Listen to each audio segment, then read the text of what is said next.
And anything that has potatoes in it, experts say, if you leave those sitting out, bacteria that survive the cooking process can start growing at room temperature.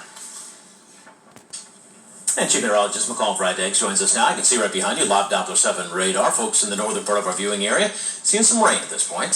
Yeah, and this is just the beginning of a soggy forecast that we have for the upcoming weekend. Again, in the northern Miami Valley is where the steadiest of the showers are falling currently.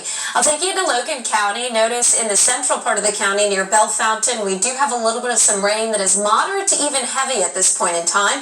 This is just south of Indian Lake near Russell's Point. Further off to the west, some showers working through northern Shelby County. You can see even as far south, or as north as, should I say, as southern Auglaize County, and then steadier widespread rain up in Mercer County up near St. Henry. As we move into the rest of tonight, we're going to look at more widespread rain pushing in, and you can see this moisture feeding in from the west through central Indiana and back into Illinois. This is all going to push to the east. I expect it is going to push southward, and by tomorrow morning, much of the area south of I-70 is where most of the rain will be falling. Temperatures right now, they are in the 50s, so it is a chilly rain. We're at 54 in Dayton, 50 in Sydney. But I wanted to point out the temperatures to show you that there is, in fact, a boundary there. We have that northerly wind flow with those winds coming out of the north there with colder air to our north, 39 Grand Rapids, Chicago at 48. And then to our south, the southerly wind is trying to push the milder air into the region where we're in the 50s, not only in the Miami Valley, but further south. We're going to be in this battleground for the next 48 hours, and that is why we have the chances for rain for the next couple of days, including Saturday and especially on Sunday. We'll get a break in the activity Monday before more showers return into the middle of next week. So here's the timing of rain for the overnight hours, becoming more widespread by daybreak again, especially along and south of I-70. By lunchtime, tapering north, we still have a few showers south of I-70, and then overcast skies hold on through the rest of the day.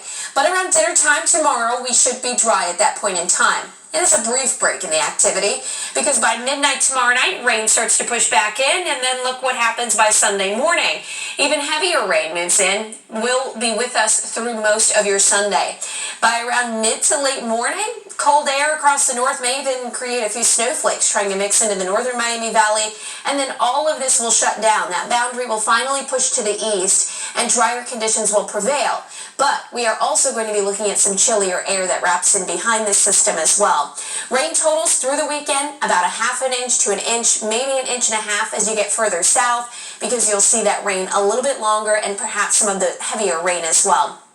So your weekend in view, rain especially south tomorrow, highs of 50 degrees, 40 on Sunday with that wet weather throughout the day. Chillier air on Monday, but we are dry, 47 degrees. Then rain returns Tuesday night and will be with us again on Wednesday. Thank you, McCall. Macy's flagship store in New York is not letting COVID get in the way of its annual holiday window decorations. This year's display honors frontline workers who have performed heroically during the pandemic.